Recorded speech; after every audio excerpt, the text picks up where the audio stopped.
Never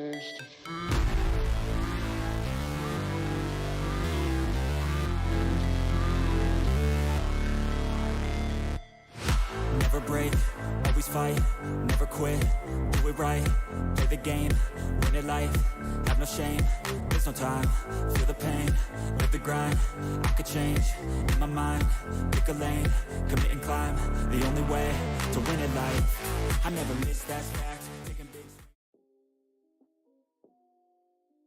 What is going on, everybody, and welcome back for week number 4 of the ECAC Top 8 Plays of the Week. Now, at this point, you're probably realizing two things. One, that's right, I'm going to be with you all season long as we jump through the best moments of every week. And number 2, wow, Septilence really only wears one thing when he's not on the clock. And I can't even defend myself, it's a comfortable outfit. Anyway, without further ado, let's jump into week number 4 and see what these players brought to the table to beat out their opponents and be victorious. Wake Forest was already up a game, there were 4 minutes left on the clock, and they just couldn't find that first point to take the lead and put them up 2-0 in the series. But in a final moment of success, Malone clears it from one coast to another and finds an open goal, giving Wake Forest the lead once again. These Champ 3 and Champ 2 is doing. I mean, seriously, look at Malone making advantages for himself. Wow. And he will put Wake Forest on the map. This game number 5 could just go their way. I just want to say Malone just said, I'm going to show you what a Champ 3 can do. All right, buddy? On a control map in Overwatch, your team must capture 100% of a point to succeed. 99 just won't cut it. King Rock from Keene University was fully aware of that and didn't just find a Death Blossom. He found a full-blown Death Garden to keep his team alive. Sound barrier to go away as well, especially now that you have your own. It's going to be a little bit more breathing room. Doesn't look like the one. Okay, there we are. Now it's coming up big. This Reaper has bloomed. That was just gorgeous amount of patience coming. GVSU Blue found themselves up by 5 rounds, and it's always better to turn that 5 into a 6. It's incredible, however, that this team doesn't always need all 5. It can come down to just one player and how much they can really GVS do. An Illusion delivers with efficiency. 3 in a row. No time left, even if they had the chance at Orbital Strike out of the last. This battle between Muskingum and St. Francis was insanely close. Only 3 players in a round, and there were 1 player left on both sides, both down to their final stock. Things were looking pretty strong for St. Francis, their Luigi only at 40%, but it was up to Splat to do anything but. Just keep him off stage with that Zare. Oh, If bad spot right here for Teo. If that block didn't disappear, Oh no way. Oh! Just steps on the Pressure plate. A tale as old as time, Pace White versus Pace Gold, and Pace White's morale was through the roof as they won a fight, but little did they know, this was Lofi's world, and they wouldn't be living in it for much longer. Going in with the blade. Uh-oh, Blade is out. It's hacked. It doesn't matter, though. Slashes away for 2. Looking for a 3rd. Looking for 4. Won't get it just yet on the Blade. However, the slash and dash works out. Luffy's got 3. Looking for everybody else on this team. It's a White. The Inkling versus Ganondorf matchup is not very good for Ganondorf, but let's be honest, which matchups are? In this clip, we're going to be watching as JD from Fisher learns the hard way that you never really want to meet an Inkling off stage. Sooner if you don't find that kill confirm or that kill or a bomb off stage like that. That bomb angle is so good today. Yeah, that bomb angle was beautiful. Week 4 of ECAC Rocket League was absolutely insane. CMU and FC were tied up 0-0, but it was Gand who told FC they shall not pass game number 2. Side of FC, they've only got 1 player for a moment there. They're trying to recollect, they're trying to reposition, but how do you position around a pinpoint accurate shot like this? Gand goes crossbar down for the first goal. Adams in reverse, backed the defense off with that. Whenever I'm on the mic for Valorant, you'll often hear the line, check your corners, repeated over and over and over again. And even with me not on the mic to tell them, I have a feeling this team may have learned that lesson. Nah, he's got to take the shot. Take it. Oh yeah, just sounds of teammates running on through and come on dive. the 4K on a completely unaware trio. And it's 11-0 right now. And those are the top 8 moments we thought deserved just a little bit more time in the spotlight of week number 4 here at ECAC. Thank you all so much for watching. If you're interested in what ECAC has going on, we got something happening nearly every day of the week. So check us out right here. Editor, it's a challenge for you. Wink, wink. And folks, this has been all from me. Thank you all so much for watching. Enjoy this, and we've got plenty of weeks down the line. Can't wait to see what comes of them.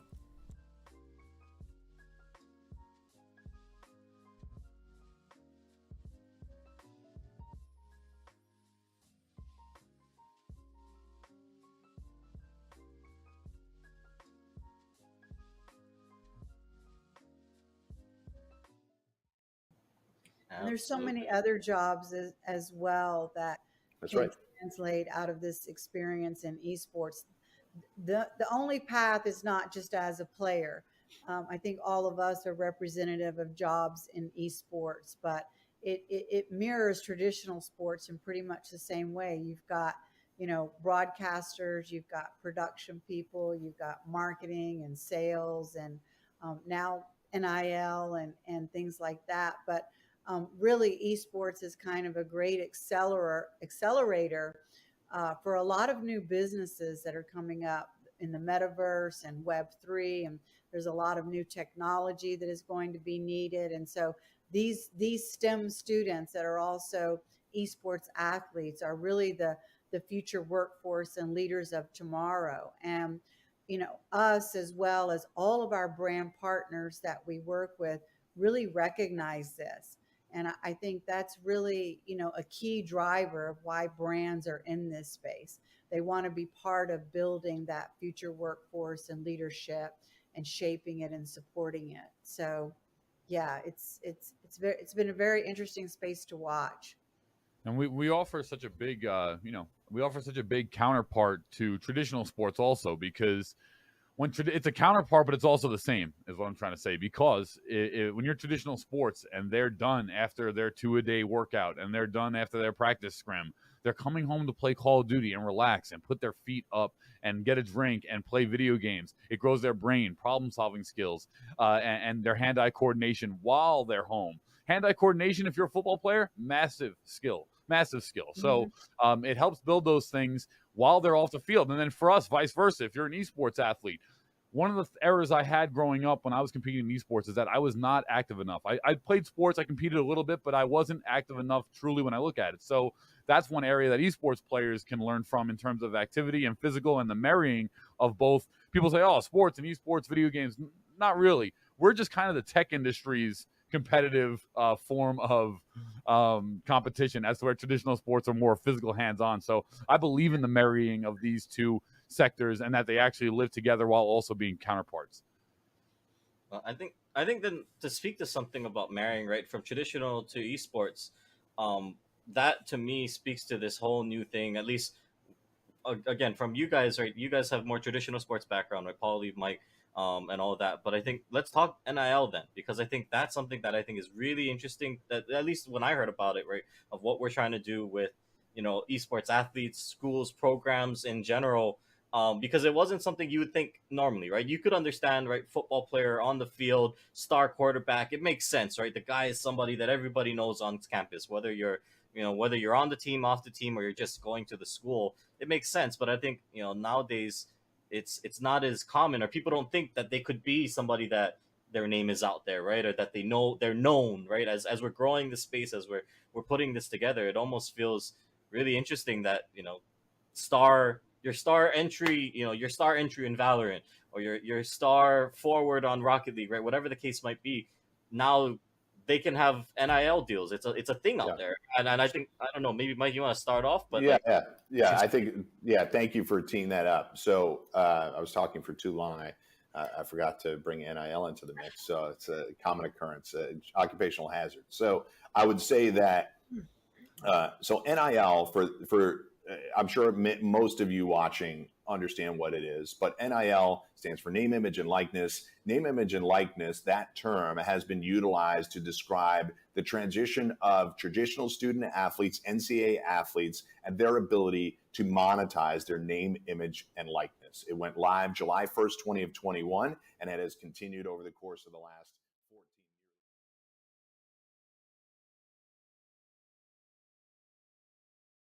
14 years. We're at the Collegiate Esports Commissioners Cup. Let's make some noise. Oh, and it's gonna jumped into it. Corner judge is good for 1, 2. Yeah, he needs more. They're doing even more here. You gotta touch the point. Mr. College walks it in. Toy Boy just gonna drop. Knife him. Right out in front. Yeah, 3, 2, 1, running.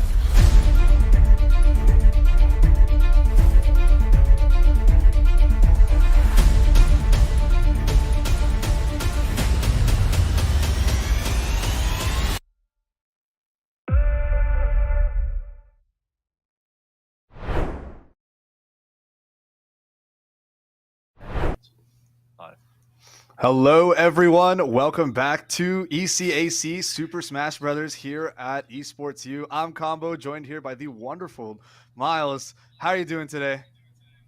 I'm doing fantastic, Combo. It is the second week of the ECAC season, and so far, things are looking pretty good, and we get a pretty nice sampler from last season's playoffs here. We saw Juniata, one of our first contender of the night, come in early in the playoffs last year. I believe they won their set, but they didn't make it all the way. We do know who made it all the way, though, because Northwood was our runner-up last year. Second place, making some crazy upsets. And by the way, the first team I've ever seen to take games off of Fisher College.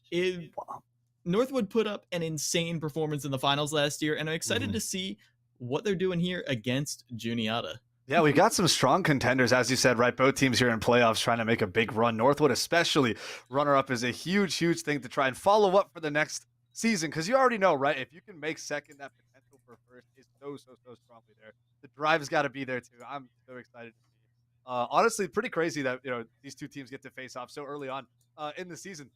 Because I imagine that they're both going to try and make it as far as they can later on, reaching those playoff stages and brackets and whatnot. We might be seeing a rematch later on. So this match right here, these early matches are kind of set the tone for what we can expect coming very soon. Yeah, and looking to what they're bringing to the table here, we're seeing some of their varsity, some of their JV roster from Northwood. Opening up, actually, we do have Big Higgs the Jigs, Eric Higgins. Over in Michigan, he's taken a couple of sets. I mean, I've seen games taken off of players like Lucy, the Rob player, famously amazing at doubles. And overall, just very consistent performances. I'm not shocked that you would send Jigs to open, simply because of the fact that Jigglypuff, if she wants to, can live a really long time, shockingly long time, if you don't have a pitch perfect combo game against that floaty, and that lets you gather a lot of information or just win the set outright. But if you don't win the set outright, you can gather a lot of information going forward. I see it. I would normally think that, okay, this character is really light, kind of small, and I feel might have some polarizing matchups, so sometimes opening with them can be kind of risky, but I do see the potential in living for a really long time and trying to kind of abuse matchup unfamiliarity, because Jigglypuff is not necessarily a character a lot of people are set or prepared to practice against, just because, relatively uncommon, not considered to be super great, but honestly makes a lot of waves in Ultimate, surprisingly. Gotta definitely be looking out for this character, so excited to see how the Jigglypuff opener is going to work in Big Hig's favor this time around, and of course for the rest of the team. I do see a lot of characters who have frighteningly big hitboxes, very scary hitboxes, and burst potential in just how fast their jump speed is. Like, vertical burst is something that isn't really talked about a lot, but if your character can hybrid, and that can be brutal. And we're starting off with the Ridley versus the Jigglypuff here and trying to play grounded, but immediately Big Higgs gets in there, gets the fourth throw off stage, but knows not to contest that recovery. Do not want to be messing with Ridley off stage. And again, this is kind of one of those characters, in general with Jigglypuff, you don't want to have a super strong combo game as your way to kind of answer this character. This is more of the, one hit, one big tap, and this character is going to die kind of early. And I think Ridley is kind of a nice in-between of the two, but does put himself in a position of being a much bigger body compared to Jigglypuff, where his hitbox can be a lot harder to land, and Jigglypuff kind of gets more free hits than you'd kind of want to be getting hit by. Ooh, some stray nairs in neutral. You see Holo fighting the way back into this one now. Yeah, the classic ledge, but back air spacing has been a little rough here for really to deal with. That big body has been a struggle. There's the up smash at ledge. You get a rising fair for the punish. Nice down tilt. Trying to catch an air dodge, doesn't quite get it. I would consider Jigglypuff to be like very close to kill percent here though. Not to mention that the rage is stacking here up on Ridley too. One strong solid back air at ledge, and this is Ridley's stock easily. So we'll just have to see. This is very, very dangerous. There's a dash attack. Jigglypuff is sent flying. Yeah, here in an edge trapping situation, Big Higgs knows that one hit at the ledge would be dead, but one hit across the stage, they're more or less fine. So they get to the other side, get the tech chase, get the dash attack, and that's going to be Big Higgs with the first stock, and they open it up immediately with a pound into the down air. Did this go all the way? No, misreads which way they're sending them. Still a strong 37% to open. There's a dash attack in response. Ridley's going to take that stock as well. Not too far behind. But man, Jigglypuff is eating up Ridley as combo food right now. This has been a little tough for Holo to really get his grounding. It seems like it's a lot of stray hits while Jigglypuff has been wailing on him. Oh, there's the really air dodge.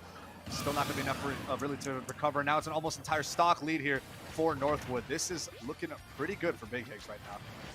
Ooh, confidence right there from Holo, reading that air dodge in, but doesn't get a huge punish off of it. That air momentum is so hard to contend with as Big Higgs is back to the other side of the stage, staying outside this burst range, knowing that Holo has more range than them, but abusing how plus on shield they are after that pound to get the dare loops going. Down air, fair, into a tech chase, and they wait for the roll in, and that's going to be it for the game one. Big Higgs taking it over Holo with 2 stocks still in the bank.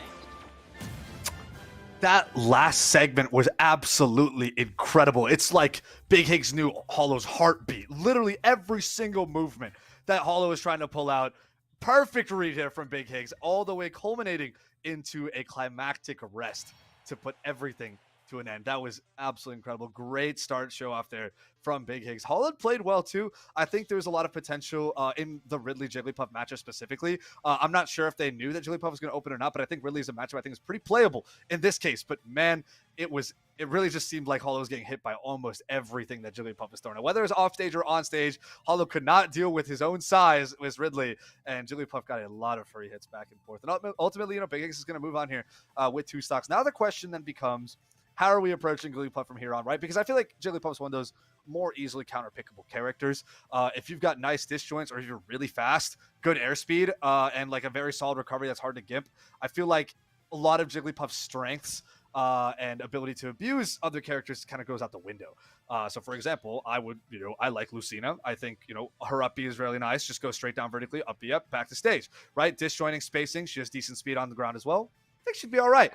That's just a, open example. I'm not really sure what Juniata wants to kind of answer here with. I think Jigglypuff stares you down a little bit, and you kind of look at it funny because you don't really know how to answer it. Yeah, Jigglypuff, I mean, her players are ravenous. Even though at the highest level she doesn't have that much representation, at around the mid levels there is a plethora, a cornucopia of Jigglypuff players all around the world, and they have found ways to edgeguard most characters. Like, for example, seeing Big Higgs go out there and contest Ridley, just knocking him right out of that side B, Holo could not do anything except go super low. And of course, Big Higgs knew that they couldn't contest that, so anytime they saw them go low, they would always be right there at the ledge to get the ledge trap. And that's why Big Higgs was living so long. They were holding Holo at the ledge like 70% of the time. And when the only risk you really have is maybe being hit across the stage, you can easily live to like 120%.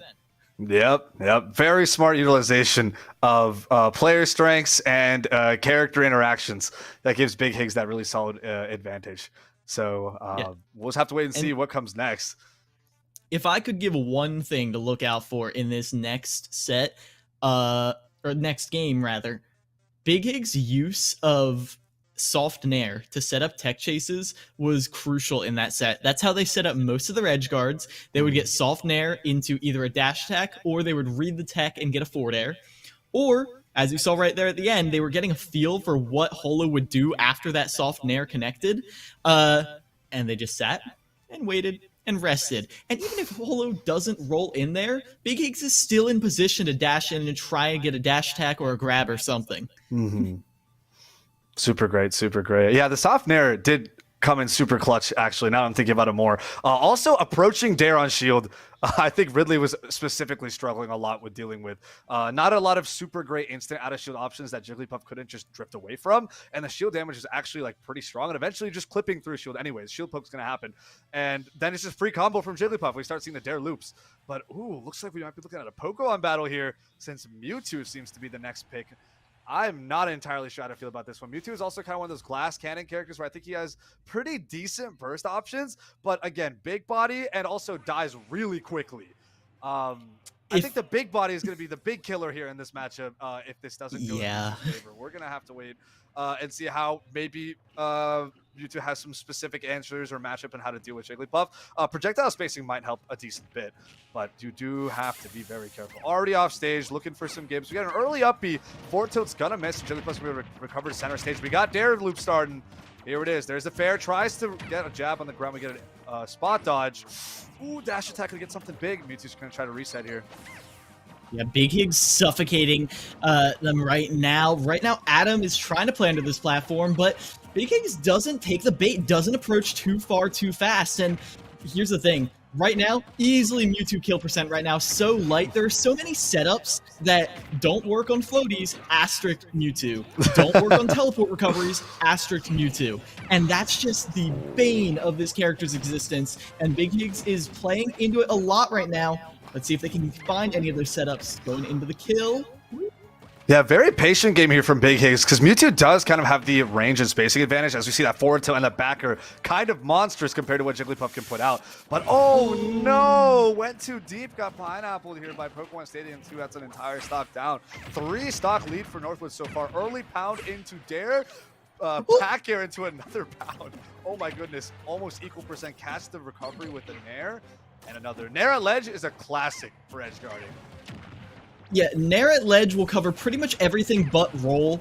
Maybe. As right here, this is actually Fry on the Mewtwo. Fry looking for some down tilts, knowing that you can pop Jigglypuff up into a quick forward air, quick death, because those moves are frighteningly strong, but you've got to land that starter first. And with how elusive they're being in this short hop range that Mewtwo is having trouble contesting, where is Fry going to get the kill? Right, we see Fry sometimes fishing for up smash. Very strong move, but a hard commitment. Really scary. I think, again, on a character that's smaller and floatier like Jigglypuff, they're not just going to fall into up smash like a lot of other characters might. Just makes it even harder to land that kill. I'm thinking maybe an up throw could potentially be in the cards somewhat soon. Seeing the percent rising to 122 here. Maybe he might just be fishing for the grab. Ooh, but that's only if he can actually grab something. I like that. Big Higgs has just been ledge trapping all stage. All game, finally goes for the edge guard, and you really can contest that teleport recovery, but you can't be caught rolling in like that, especially with a beautiful B reverse shadow ball to catch the ball away, but a straight back air, catching the jump towards the platform. Now it's even game. Yep, out of shield push. Invincibility. Too scary, too scary. Oh, in, he's in. Forward throw, off stage, we got a pound. We got an early teleport. That was smart. Don't want to deal with it. Man, Mewtwo cannot approach with Nair against Jigglypuff. That is one thing that's been kind of tough in this matchup for Fry so far. While Mewtwo, like, Nair is generally a really strong on-shield option and try to run past. Jigglypuff is spacing early. Things like, oh my goodness. There's the up air into rest to close that out. And that's Big Higgs taking out 2 entire players. It's still 1 stock left. If you do the math, you're 1 stock to 3. This is all in Big Higgs' hands right now for Juniata. How are they going to respond to this? This is a rough one right here. I see some answers on their roster, and I'll go into them for a minute. But right now, I just need to talk about Fry and the fact that Fry. It felt like it took some time to figure out that Jigglypuff. Once Jigglypuff commits off stage, it actually takes a while to get back to the ledge. Like, one of the big things that makes characters good at edge guarding is being able to get back to ledge and refresh very fast. Like, think Lucina. Lucina is really only good at edge guarding, not because of the disjoints, but because she can go really deep off stage and then instantly snap back to ledge. Jigglypuff, if she goes to the side of the screen, it's going to be a good, 2 seconds before she gets back there. So you saw Fry start to go for more aggressive teleports. Go straight onto stage, go straight to ledge, not even use their double jump, which, I mean, is generally good practice, but they were tripping up Big Hig's timing. The issue is that happened on last stock. And in the beginning, it was just Big Hig's ledge trapping and edge guarding and getting super aggressive off stage and not really fearing anything. Big Hig's kind of controlled the airspace right until the end where Fry found a loophole, but it was a little too late. Yeah, throwback to when Big Higgs was able to catch Fry's get up 3 times with just Nair at ledge. Multiple different options, Nair at ledge. Still works every time. Yep. Even get up attack sometimes. And of course, obviously, those dare loops are brutal on Mewtwo. Floaty character who's going to get popped up as 0 from them could easily be taking like 60 or 70 from Nair loops if executed perfectly. Asterisk right there. I mean, we were seeing that though, up to like 55, 57 on a fresh stock, pretty much looped the percent almost instantly with one combo, right? Throwing the pound, dare, back air, another pound. That was like already about 50. It was crazy.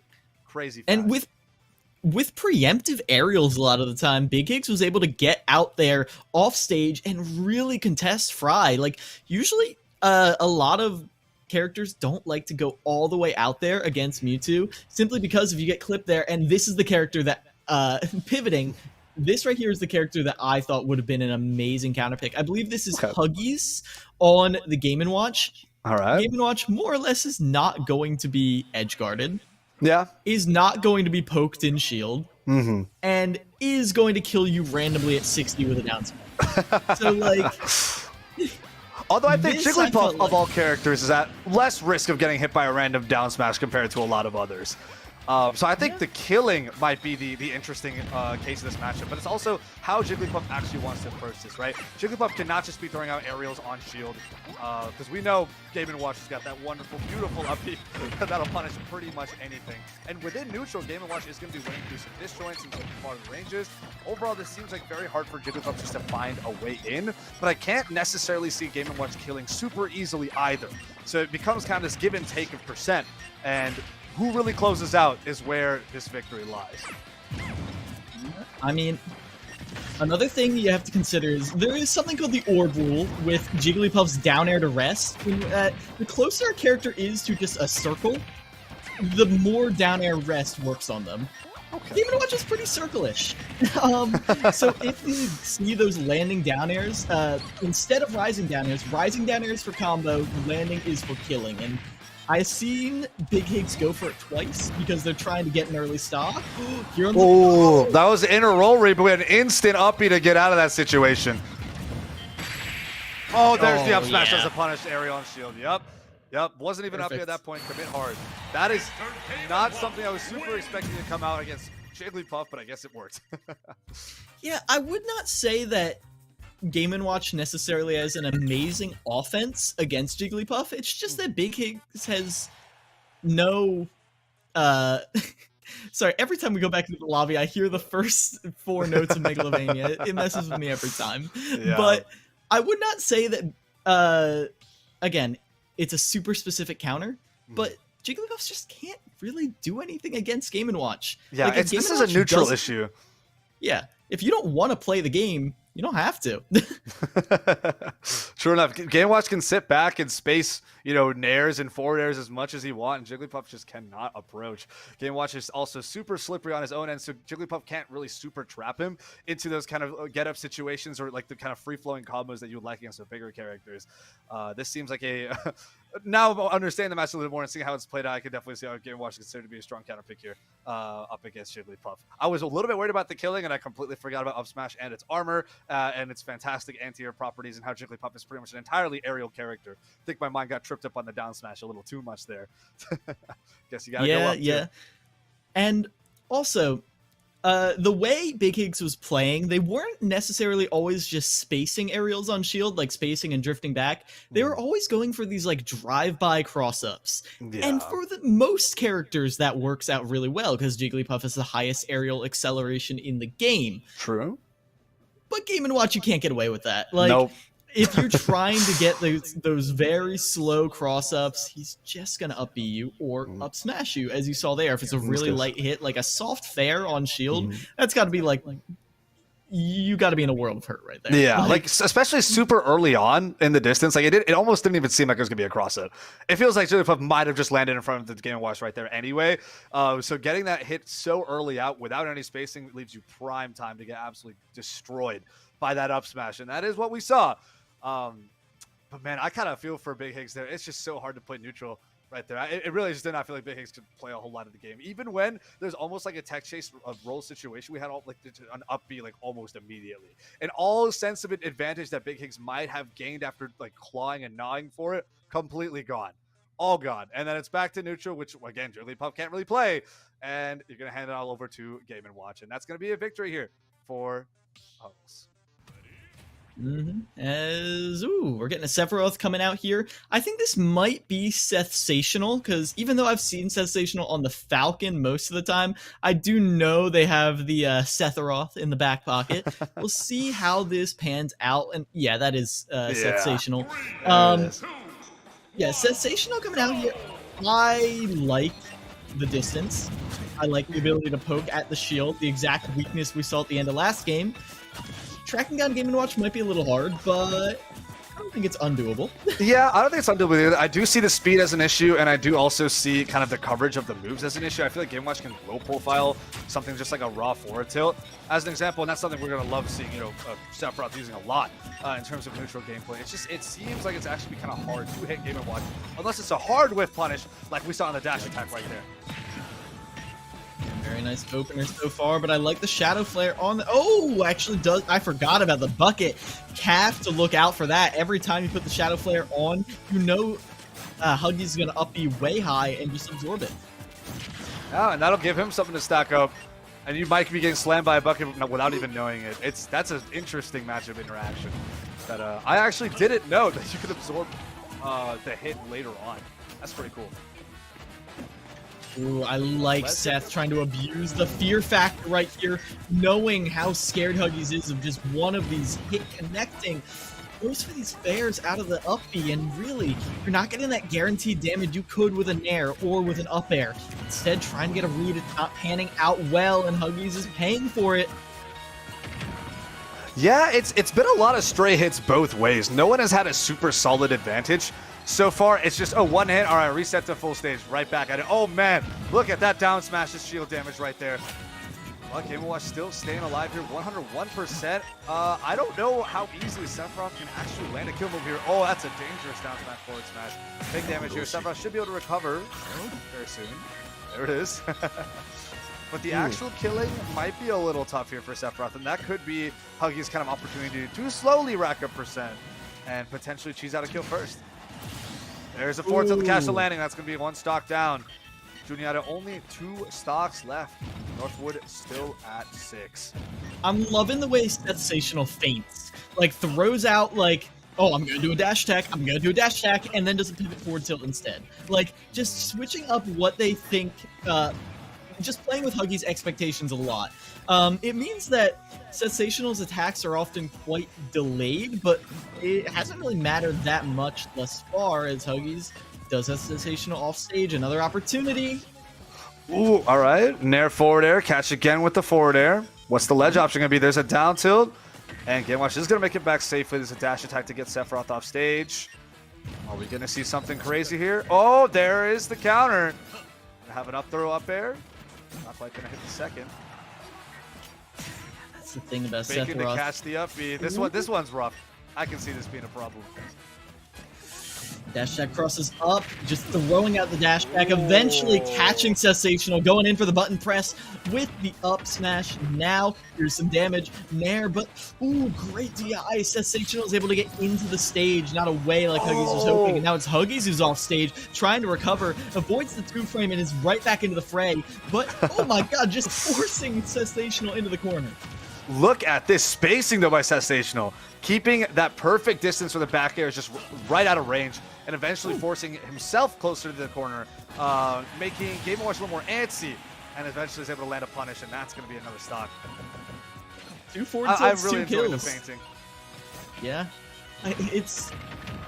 it's honestly really refreshing to see, and you know Sensational was sitting there watching Big Higgs earlier, seeing how Huggies was playing around their spacing and finding ways to combat it. Okay, jump empty hop into forward to what a mix-up right there. That's how you know you're in your opponent's head. Dash attack for the whip punish. Tries to catch air dodge in with the back air. Doesn't quite get the spacing on it. Able to kind of recover to safety here. Always got to watch out for the invulnerability on the Game & Watch up smash. Walking and running into that earlier. Absolutely devastating. Nice up throw, up air. Right now. Watch approaching that kill percent.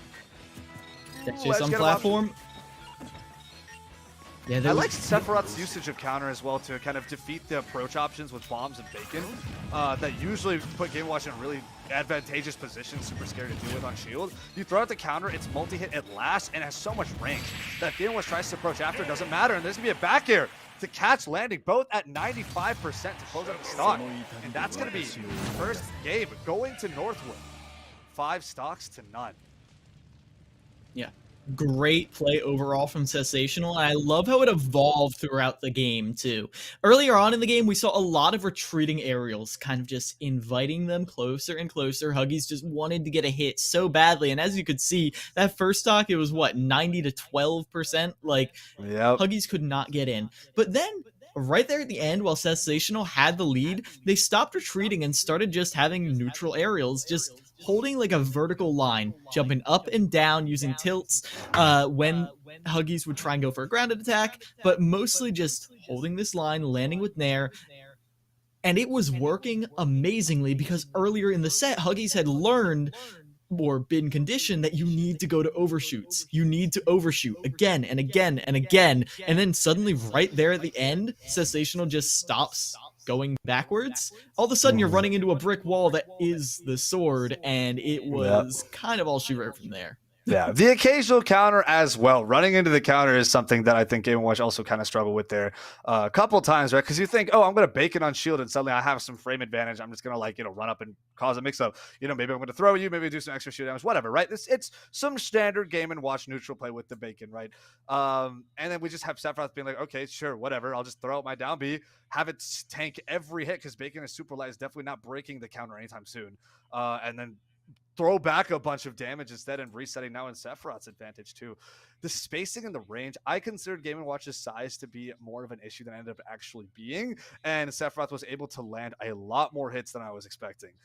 Sensational did a great job of keeping that space and not letting Game & Watch really get in, because I think speed is also kind of a problem, where if you're really up close in boxing, I think that is kind of something that Game & Watch is going to be winning just a little bit, and whether it's be throwing out jabs or, of course, his legendary up B. But if you keep it at the range that Sephiroth kind of wants you to be in, and only occasionally dashing in for the the dash attack, very early in the game we saw a bunch of dash up down smashes too, just to threaten shield. And I mean, there was a big percent difference, so maybe it was a bit of an ego play. Maybe they just felt like I can try and close out the stock. I'm not really sure. We didn't see any more of that after the first stock though, and instead we saw a lot more careful gameplay up until the end of the game, where then Seth was like, I really need to close this out, and that's he was able to get it, and that's going to be an entire game here for Northwood. Yeah, frankly, fantastic stuff, and I'm excited to see what else Northwood has up their sleeve. I assume we're not going to see. Yeah, I assume we're not going to see that much of a switch. I would like to see Huggies to come in to take out Big Higgs earlier if Big Higgs does come in. But they still have, well, I mean, I've got their whole roster up here. They've got 5 on the JV roster, 5 on the varsity roster. Actually, 4 on the varsity roster. But either way, looks like we got roster of killers. We got SGPs. So Good Pop here on We Fit versus Hollow opening up again.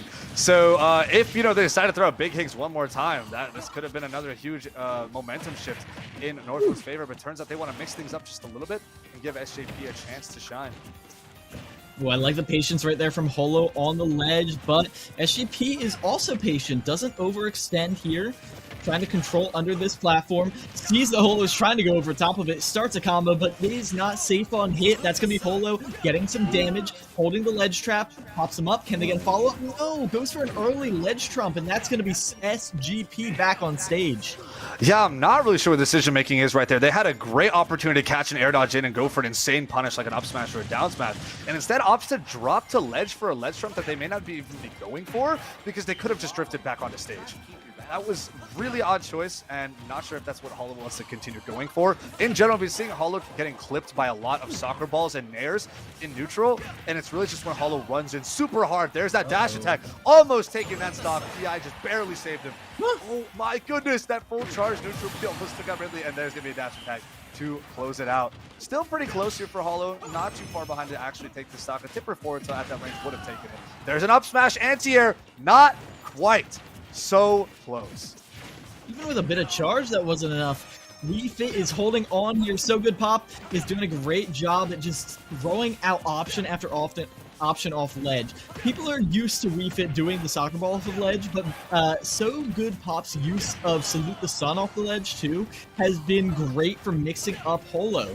And they're eating a lot of damage because of it. Yeah, it's Hollow really got to turn this around super quick. We have Deep Breathing on deck, 141% rage. There is the dash attack. Nice, quick, and dirty. That is it. But here, 99%. Already at 112 now, up and counting. Still extremely dangerous here for Hollow. This is quite the disadvantage to work your way up from. It's gonna be rough. There's the forwarder to catch the jump at ledge, and that's the entire stock difference now. Northwood building a lead here.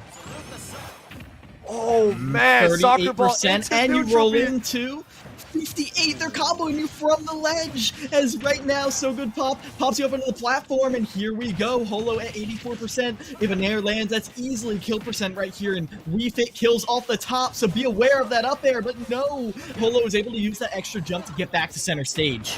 There's Deep Breathing, tries to go for a punish, gets spot dodge, and backwards hit forward tilt. Instead, there's the back air. So late! And even after the air dodge, Hollow was not able to survive. And SGP is going to move on with 2 stocks here for Northwood.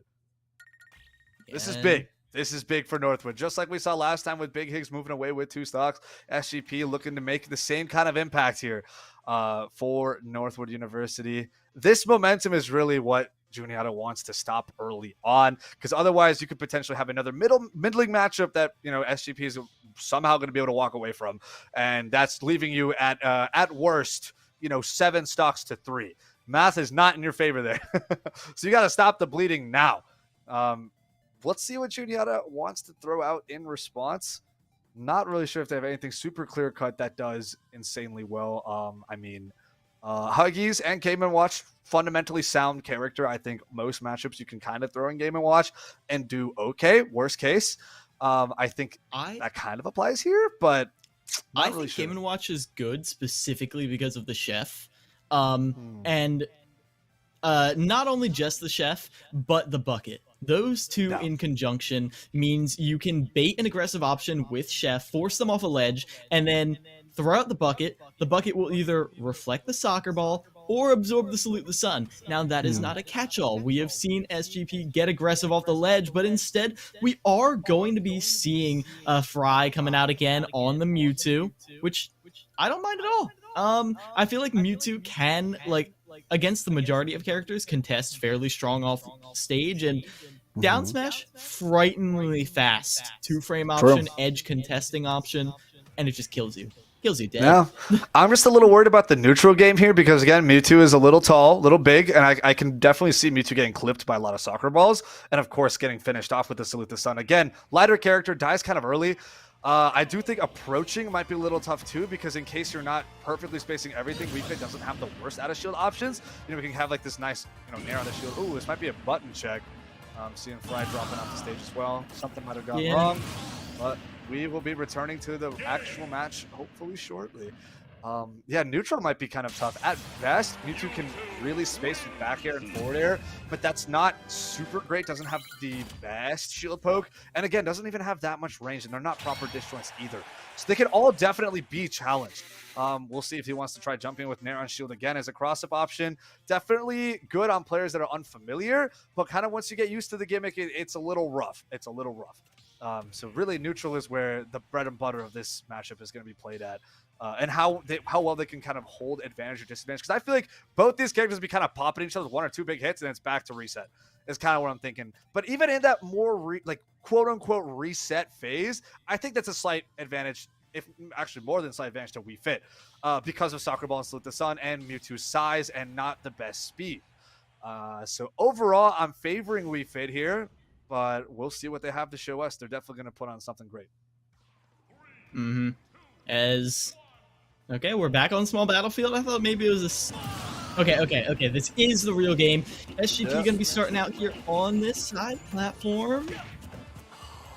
Yeah, not dropping down into the Shadow Ball. Oh, instant salute the sun. Already 33%. Okay, shield pressure. We get a nair out of shield punish. No grab follow-up afterwards. WeFit using that superior speed. Oh, there's a dash attack. Back air. 34%. Keeping it nice and even. What's the ledge option? Going to jump out with the nair. Cover himself. I like these pokes with the tail, though. All of them have potential to lead to big damage. But so far, SGP has always played around this like up and diagonal place, like where they're throwing out a lot of their lingering hitboxes, throwing out their projectiles, and Mewtwo really isn't contesting that with the forward tilt. And that means when you hold in like that, you're gonna be in for big damage. Right now, Fry has avoided the majority, or just hasn't taken as much damage as we saw Holo take, but it's still not enough. Yeah, it's been tough. I think another problematic part of this matchup, I think, is Shadow Ball's speed. I'm realizing Shadow Ball can't really keep up. Ooh, loving the confusion there for reflection on the Soccer Ball. But Shadow Ball speed can't really keep up with either Salute the Sun or the Soccer Ball. And it's more like a preemptive spacing tool for potentially like more like a set play type option. And not the fantastic whiff punish or anything like that in a character like WeFit. And I think that makes this matchup even harder to play kind of at that long range that we've been seeing a lot. I like this platform control. Oh, and that bravery right there, knowing that the angle is going to be too high to really connect on that. Oh, there's Shadow Ball. Doesn't quite get something started. Oh, no. Caught by a Salute the Sun here. Looking for death. There's reverse hit of the forward air. No tech. Up B is not going to make it back. And Mewtwo is down yet another stock. Second down smash hit so far. Doesn't even feel like it's that close to killing, though. 91% here. There's a nair. Not quite able to grab a follow-up. Okay, nice reflect on the Soccer Ball. Keep him off stage. It's going to have to be an up B. Down smash doesn't quite land. Shield pressure here with Shadow Ball. Fishing for a fair and bear. Both end up missing.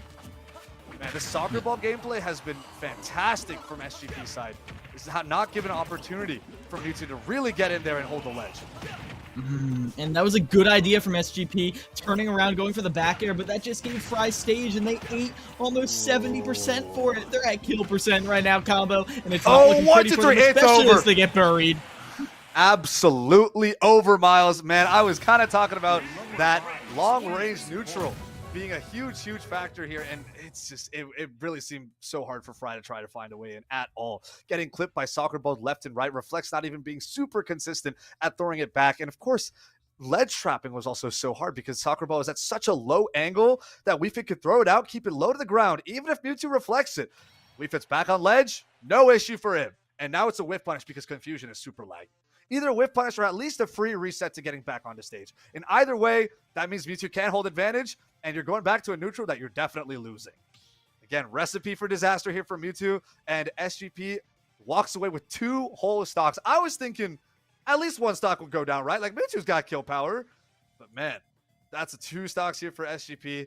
That is 8 stocks to 3 right now for Juniata. Even worse than I had expected.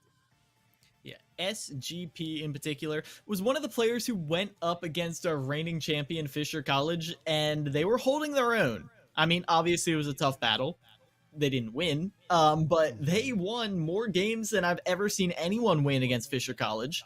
So they were a part of that, well, up-and-coming underdog roster at the end of last season, and they've had an entire winter break to train. It's like how Steve Mains all got nerfed when school came back. Just imagine winter break. They're back on the come up. Yeah, I remember I was scrolling through Twitter, and it was, like a hidden image, and it was someone's tweet saying, "Oh, just trying out my new character, did really well at the local." I opened the tweet, Steve in first place. And I'm like, oh, yep. Guess you had the time to pick up the Steve and drop up to or pull up to your local and grab that first place spot. It's crazy how meta shifts can happen with DLC. Winter break buff, man. It's the winter break buff. It's real. It's real. Yeah, they're going to need one heck of a buff right here, Juniata. We know who's probably going to come in. It's Huggies. Yeah. And likely I feel like Huggies probably should have come in earlier. I think maybe they would have wanted to save them for someone else, knowing that Huggies will likely get counterpicked by the Sephiroth again.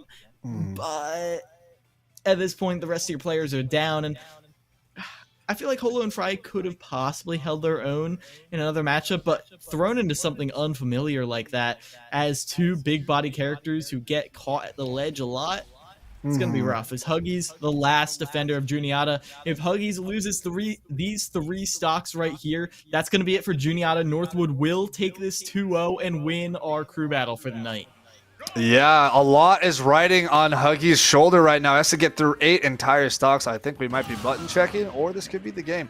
Either way, 8 whole stocks from fantastic players that have been absolutely mauling some of the other players here on Juniata's side. Super, super terrifying. It is really not looking super great for Huggies right now. So at this point, just got to hope for the best, do your best, and see what happens. Catches out the aggressive buttons, but here are some damage. Tries to extend with the up B, I appreciate it, but tries to read a projectile. I do not blame Huggies for that, but it's going to bite them that time. Goes to the bucket again, but in the wrong direction. I'm liking these cross-up aerials, knowing that the out-of-shield options aren't amazing from Refit, but anti-airs are also working wonders. Yeah, I like how Game Watch is kind of instantly reacting to any projectile startup, no matter where it is or what the angle might be, with a bucket. Like I saw, it was a soccer ball above on a platform that bounced off the platform. We still saw Game Watch sit right below with the bucket sitting ready. I think that insane reaction time is definitely coming to play. Oh man, what a down smash right there. That's not a hitbox I see super often. Lands the kill though. And Huggies has been really good at forcing jumps from ledge with the chef. Now the question is, how are you going to convert that into big damage from here on out? Because it's gone a little bit unpunished. As Salute the Sun catches them in center stage, Huggies trying to contest. Caught by Soccer Ball again. There's Deep Breathing right back on deck. What a forward air. Taking that stock. Bit of a DI mishap. We'll live. We'll get through it. This final hit of reverse Nair right there. Just running in, rolling with Nair. Ooh, caught by Salute the Sun though. Trying to challenge with a bit of forward air and Nair approach. There's a back air land. Soccer Ball, what's the ledge get up? Oh, the Fair's hitbox was not able to come out in time. I think that would have hit. Up tilt. Soccer Ball is going to up be at a disadvantage. Doesn't just, not a lot of damage coming out here from Huggies though. They've been doing the neutral dance for a long time now, and it's just slight chip favoring SGP. The risk reward is getting skewed a little more in SGP's favor just due to the options Huggies is picking a lot of the time. I mean, again, Game & Watch's smash attacks, sure they have no lag, but also you can't just be throwing them out when they're right on top of you. And at least be picking up smash. As Huggies... Yeah, it's a slower paced game. They're just kind of running circles around each other. And it really just feels like chip damage. Nothing, it doesn't even seem like it's a stray hit, really. It's just like a tiny little piece that doesn't really go anywhere. But that damage is adding up. And that's an up air to close out that stock. There's one stock left here for Juniata. While SGP has a stock of his own. Are we going to see something super crazy off stage? We got up there, up air? Okay. Soccer ball to bomb. That gameplay right there shows me SGP is still in it. The fact that they tried to go for an early kill off stage right there, that was crucial. They still have that killer instinct. They're not just fighting to survive, they are fighting to take this stock from Huggies, and they might just get the chance here. Lands on the platform, can they convert it to more damage? No, Huggies is walling SGP out.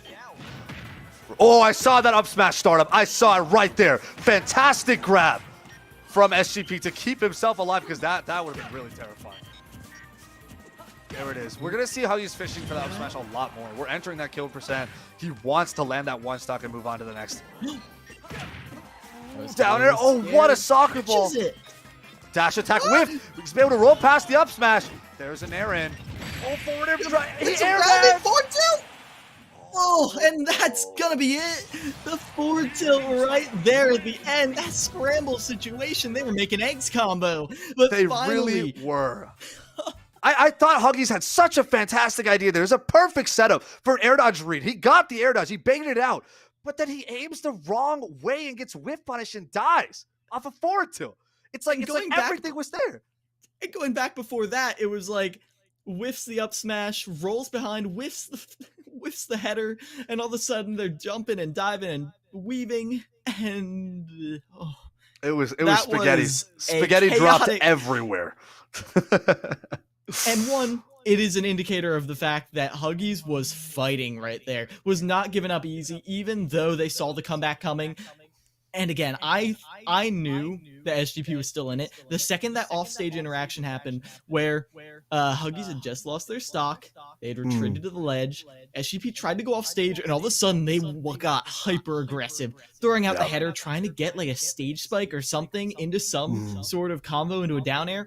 Crazy amount of aggression for someone at 90% off stage against Game & Watch, but that's what you have to do. You got to put the fear factor into them. That's what SGP did. That's how they finished them off, and that is how Northwood University is going to be taking this crew battle 2-0 over Juniata. Absolutely fantastic. Congratulations to Northwood. A special congratulations to SGP for taking out all 9 stocks on Juniata's end by themselves in the second game. It's like, we saw the other 2 players get to play in the first game. Usually with, setups like this, we often see very similar openers of strong players on winning teams. And there's a good chance that sometimes your third player doesn't even get to play. But in this case, at least for me, the script was like entirely flipped, because now you take the third player and they solo the entire enemy team. Like, oh, we had this in the back the whole time. Didn't even need to use it last game. Here you go. You want it? Fine. And bam, all 9 stocks taking their undeniable MVP right there. Oh, man. That is fantastic gameplay stuff if I've ever seen some. Yeah. Yeah, and we're going to get to learn a little bit more about that. We don't know quite who yet, but we are going to get an interview from Northwood University, find out a little more of what's happening behind the scenes. So stay tuned on Esports U. We will be right back with an interview with Northwood University. Don't go anywhere.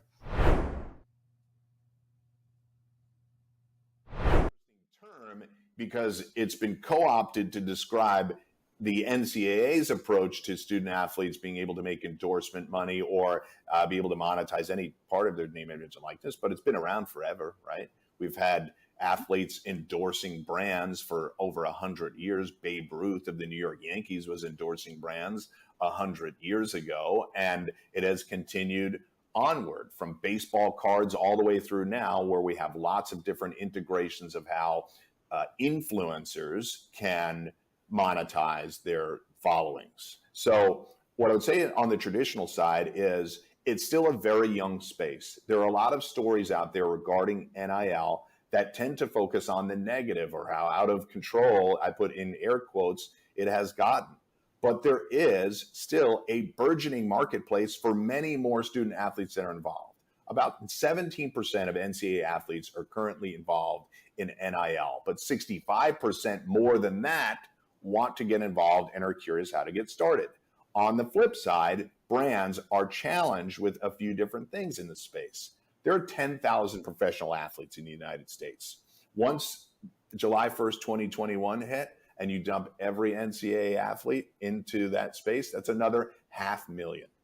So brands that maybe didn't have a dedicated athlete strategy when there were 10,000 now have 500,000 plus that 10,000 to figure out how to activate who they are. That's a lot. I understand brands' hesitancy in some instances, but I can tell you that companies like us are on a daily basis educating brands and student athletes as to the software you can use, the types of activations you can get involved in, and how to utilize your followings, or if you don't have to or want to be a social media star, other ways in which you can monetize it. Now, I know I described that under the umbrella of the NCAA, but I see it as being no different in esports. I think there are massive opportunities for people with followings to be able to use that and connect with brands. I think a company like us can help you to do that. And then beyond that, we can make sure that those transactions are safe for you. I think there are opportunities, not just at the individual competitor level, but at the program level to have a sponsorship go to that. I'm sure some of you out there listening and watching already have deals like that in place, but I think we can continue to enhance, augment those deals and make them more comprehensive and make them, first of all, I think product deals are perfectly fine, but I think we can get beyond that and grow some of these deals to a greater extent. Paulie, thoughts on that? Yeah, what you said is right. So I'll put it in for layman's terms here for just the esports players, because I talk to so many of our athletes that compete in our CECC series that are currently still in college. And basically when Mike Blewett says NIL, what he's referring to is just very simple. If a brand or any sort of anyone wants to use your school's name or your brand or anything with you, there is a deal for you that can be put in place, whether it's product deal, whether it's a paid endorsement. You can, whether you're a macro influencer or whether you're a micro influencer, you can be paid for your services. So most of the people, when I talk to them, most of the, I won't say people, college athletes, they are, intimidated by the word. They don't really know what it means. They've never done anything with it before. And that's what it means. Any single time a brand or anyone at all wants to use your name or do a deal with you or do some sort of activation with you or your school, that's basically what the layman's terms, the NIL meaning comes from. And it's evolving in this space. There are so many brands that want to associate with micro and macro influencers and just get people involved with their products or their services. So all of you, collegiate athletes out there that are competing in esports, not only are we trying to broker those deals, but also keep your eyes, ears open, and don't be shy or scared to take these deals, because that's what I've heard the most, is that most of the time they're just scared to take them. They don't know what they are. They don't know if they're locking themselves into some agreement or terms that they're like going to give their name away or something too. So this is a really important space, and it's how you're all going to physically make money and build your brands along with company brands. So it's really important to learn. And my advice is to just get your feet wet. Don't worry about shying away. Read the contracts and take some of these deals, because growing your own brand is the future of what our industry is going to be, in my opinion.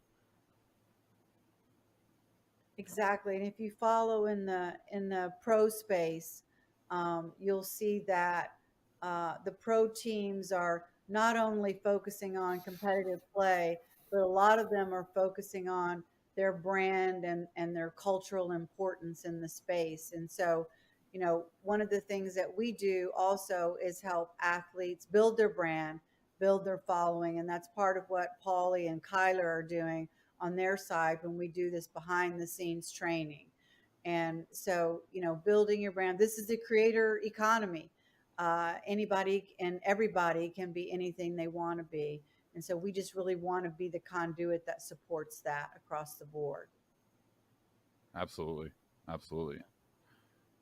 Yeah, I think so. With that said, thank you everyone for, I think, great insights in terms of, for any of you that were watching this and maybe had questions about, what is Esports U, what is CSMG, who are they, what are they doing, what are our plans, right? Well, we know we kind of tried to make a bigger splash in the spring, and we're excited to bring more stuff with you guys for the next year. But I think maybe as we close out here, I know we're slowly approaching on time then, but maybe let's go around the room with everyone here of just what's one thing that we're all excited for this next upcoming year. I know we touched on our plans and a lot of things, but if anyone had to speak, if you had to speak to just one thing of just what has you excited for us as a company, for us as the collegiate or college esports space, right? What's one thing that has all of you guys excited? And maybe we'll start with Mike, since our traditional sports guy, and we'll let Mike speak first.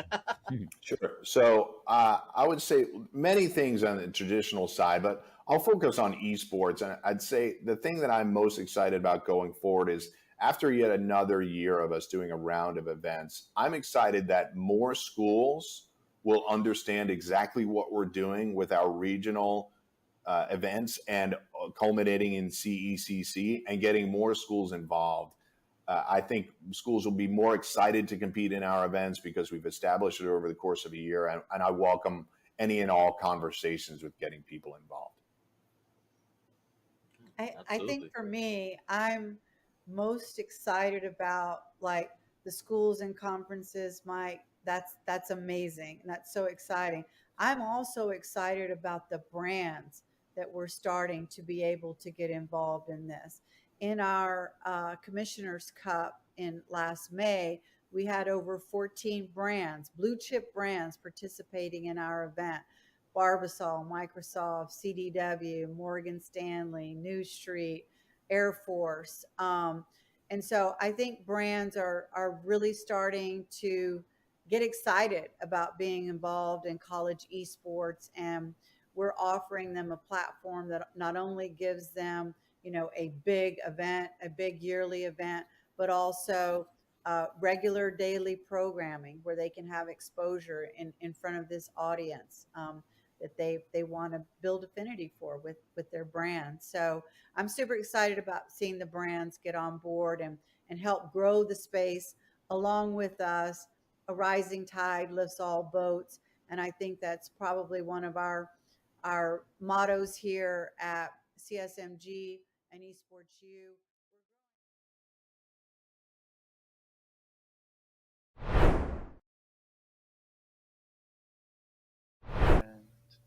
Welcome back, everybody, to ECAC. We're here in the conclusion of Northwood University versus Juniata, where Northwood took it 2-0. And to talk a little bit more about that, we have an interview, a very intimate interview, I've been told, with SGP and Big Higgs. How you doing, guys? I'm doing pretty well tonight. Yeah, definitely feeling good after all that. Yeah. Can you tell us which one is Big Higgs and which one of you guys is SGP? All right, so I am SGP right over here, and okay, I'm Big Higgs. Awesome. How are you guys feeling after the win tonight?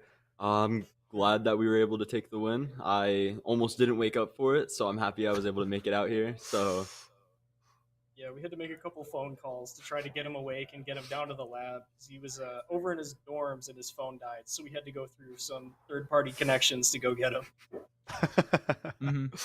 Whole I lineage. understand. Yep. I understand. So And you I guys are gotta coming ask- off. Oh, sorry. Go ahead. No, you go ahead. I was just going to say, that facility is looking pretty nice. Is that where you all usually practice? Do you all play together from there?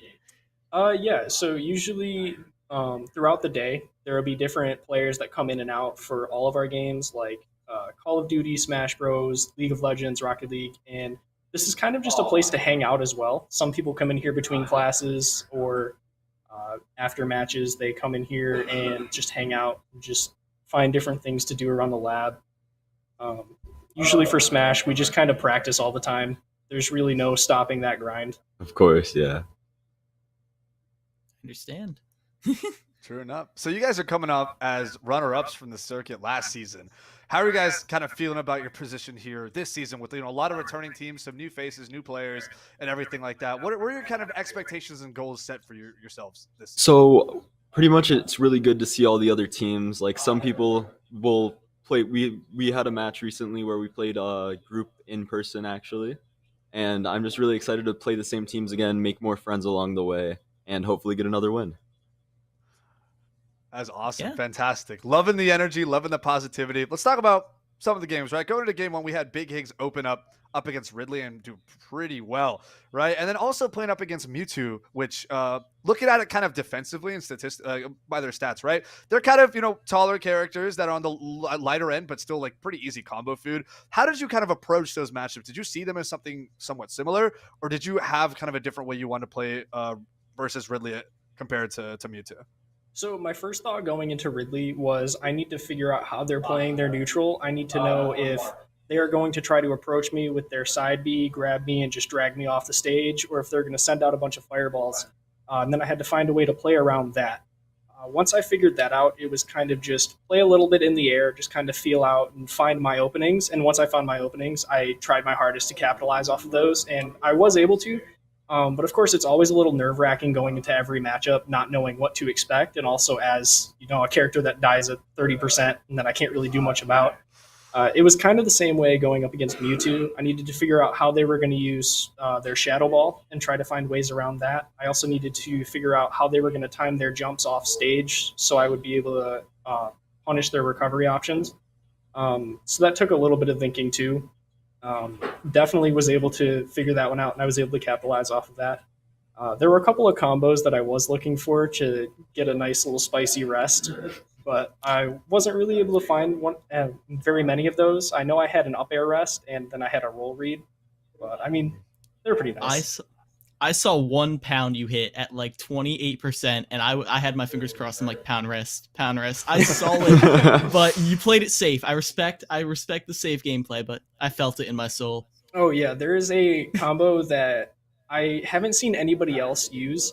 It's one of the things that I feature on my TikTok page, and a lot of people don't really think it's true until I have to prove it to them. It's a pound down air back air rest. And it's one of those things that nobody's ever heard of or nobody's ever seen or labbed out. But it's super situational. It looks super cool. And I thought I was going to get one today, but the angle wasn't quite right.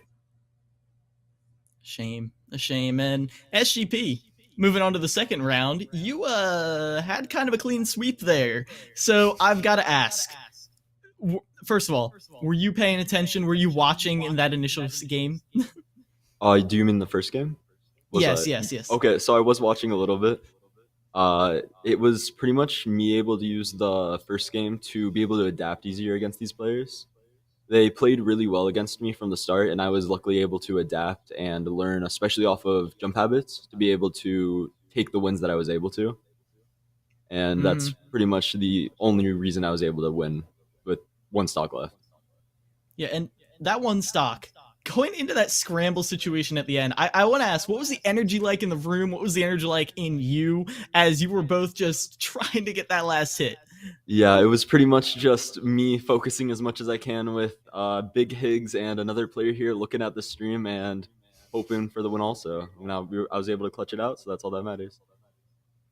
Good to hear it. Good to hear it. And starting to wrap things up, is there anyone you want to shout out? Anything you want to shout out? Any perhaps social media or Can anything we hear like that? the Higgs talk? Can we get a little? So on TikTok, you can find me at Big Higgs. Big shout out to Coach Jacob too. Oh, yeah. For making sure that we're all down in the lab and getting our stuff done. Anything you got? Just at SoGoodPop on Twitter. Sick. Nice. Good to hear it. And thank you guys I so wish much. Oh, thank you It guys. was really nice talking to you guys. All right. And with that, we are going to start wrapping things up. Thank you all so much for watching ECAC on Esports U. If you like what you saw here, good news for you. 8 p.m. EST every single day of the week. There is more matches, more gameplay. Tomorrow, Tuesday, we have Valorant at 8 p.m. And hey, we got my homeschool Stockton going up there, so you better be there for that Valorant stream tomorrow. But for now, that's all she wrote for us. I've been Keel Miles. This has been Combo. We hope you all have a wonderful night.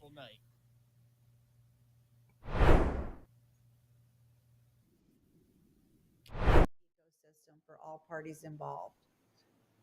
Yeah, I agree there. And I guess for me, obviously always, seeing the collegiate esports space elevate, coming from competing, this didn't exist when I was competing, and just to see it now in literally within the last 5 years probably really come to fruition and start just blossomed out of nowhere, and now becoming a space and seeing everyone, schools, players, productions, companies all elevate together has been really, really nice to see. But if I was the most excited for one thing, it would probably be the city where we're going to land for CC23.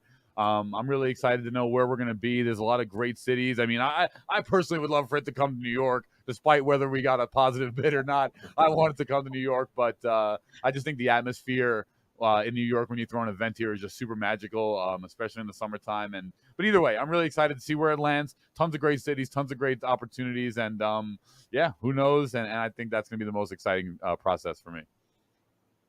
Absolutely. I won't speak to anything. I think I'm filling Paulie's job on this one because Paulie's more a panelist than this one. So, normally Paulie's the host, and I don't know. I think me personally, I'll just say something real quick. I'm just excited to keep telling your stories. If you're a student, if you're a program, let me know. Let us, reach out to us. We just ultimately at the end of the day, we want to tell your story, and I think that's what has me most excited because now I think we're getting to a point where people know us.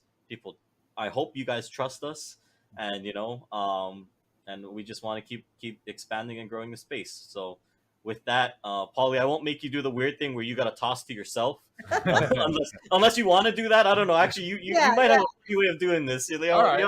Let's test it. Yeah. Okay. All right, How do you want to throw yourself here? Well, that's going to conclude here the future of collegiate with CSMG and Esports U. Thank you so much to Angela, Mike Blewett, and Kyler Tandle for hosting our panel. And now back to myself for the day 3 of the CSMG Coaches and Director Summit 2022. https://twitter.com/Septilence. Don't put that in. I'll get in trouble. So that's That's worth it. Did I get too close to the camera on that one? A little bit too close. Should I back up a little bit? Okay, sorry about that. My bad. I've been awake for probably close to 32 hours. Like, I have to hold my keyboard the normal way, because if I do it, I feel like I have arthritis and I hold my keyboard like that. It blows my mind. I can never do that. Like, this guy right here, he's got his keyboard off at an angle. His isn't that extreme. There's a kid all the way down on the far end who has his keyboard all the way at a horizontal. That's really cool. They're gonna be at that table right over there. Public information? Oh, I don't know. But this isn't live, so it doesn't matter. It's not live, but you and I know. Yeah, we know. I'm not gonna tweet it. Awesome. What game do you play? Smash Bros. Who do you play? Is it embarrassing? Is it like Villager? Yeah. Is it Villager? Am I spot on? Oh my god. Is it the Ice Climbers? No. Is it Game & Watch? No. Is it Pichu? No. Is it Wario? No. I can keep going. I think I can name every character in the game. Is it, did I say the Ice Climbers already? Yeah, you said them. Is it them? No. Is it them a second time? No. Okay, all right. Oh, is it one of the Links? Yes, it is. Is it Toon Link? It is. Oh, that is pretty embarrassing. That is rough. Who do you play? I'll give you $20 if you guess correctly right now. First try? Give me a single hint. It's an obscure character. Obscure character. Not played very often. Is it Wii Fit Trainer? Oh my god! I'm the interviewer for a reason, baby. I do what I do. I don't need the money. I appreciate it, though. I appreciate it. So Bowser Jr., Wii Fit, and I forgot already. Are you all lying to me? Am I being gaslit? No. Bowser Jr., Wii Fit, and you told me already. Oh, Toon Link. Yep. Where's my main support at? Who are we playing this weekend? A lot of Brig. A lot of Brig, really? Brig Lucio, probably. Brig Lucio, really? I shouldn't say that too loud. I don't want to give all your strategies. It's over-under? What do you mean over-under? Like, do we think we're going to podium? Do we think we're going to come in last place? Not last place. Not last place. Certainly not last. What about 5th place? That's doable. That's doable? That's winnable? 3rd place? Third place. That's where things get dicey? That's very doable. Okay. First place? That's very doable. First place, very doable. Love it. That's the mindset. That's what he loves to hear. Yeah. Oh my god. Hold on. Cut the cameras. Well, who are you? Hello. Oh my god. I saw you earlier. I saw the back of your shirt. And I was like, I know that name. I know him. It's a quick play game. They Q-sniped each other at land. I thought it was a scrim. It's just unlucky. Are you actually a Villager player? Yeah. How do you feel about Villager being notably worse in Smash Ultimate than they were in Smash 4? I wouldn't know. You wouldn't know? You never played Smash 4? No. Oh, that's all right. Nobody's gonna hold that against you. Now, who do you play? I play Robin. Okay, wow. Did you know Robin has the lowest pick rate in the game? Yeah.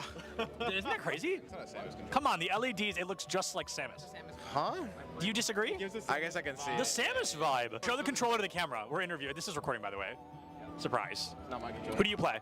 I play Peach. Oh, wow. I like that. Who do you play? I play the Shotos, mostly Kazi. No, you lose against Kirby. That's just like a statistic.